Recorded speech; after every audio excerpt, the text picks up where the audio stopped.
Malumunuz 7 Haziran seçimlerinden sonra 9 Haziran'da Diyarbakır'da bir planlı suikast girişimi neticesinde Aytaç Baran isimli Diyarbakır'ın sevilen insanlarından olan bir STK temsilcisi PKK çeteleri tarafından katledilmişti.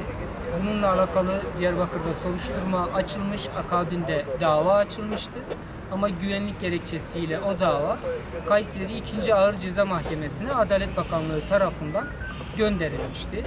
Bugün bu dosyanın ikinci duruşması yapıldı. Malumunuz olduğu üzere bu dosyada sadece 2 tane sanık yargılanıyordu.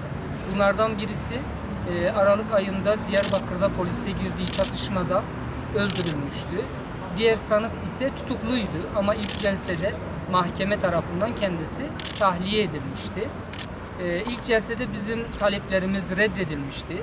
Bugün ikinci duruşmasında biz taleplerimizi gerekçelendirerek tekrar yineledik. Bu arada karşı taraftan duruşmaya katılan kimse de olmamıştı. Mahkeme taleplerimizin bir kısmını kabul etti.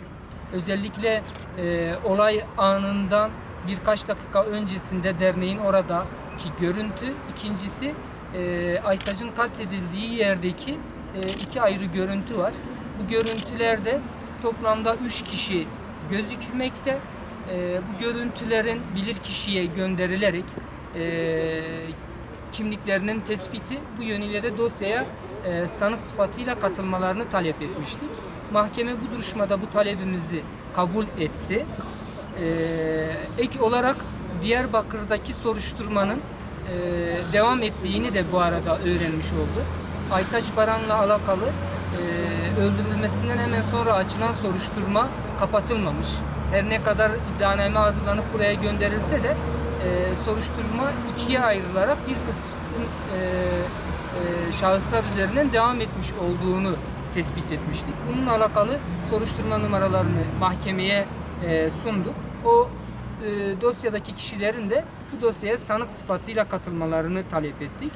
Mahkeme bilirkişinin bu arada duruşmaya gitmemesinden dolayı Diyarbakır'daki talimat duruşmasını 20 Mayıs'a vermeden dolayı bir de diğer eksik işlemlerden dolayı duruşmayı tekrar erteledi.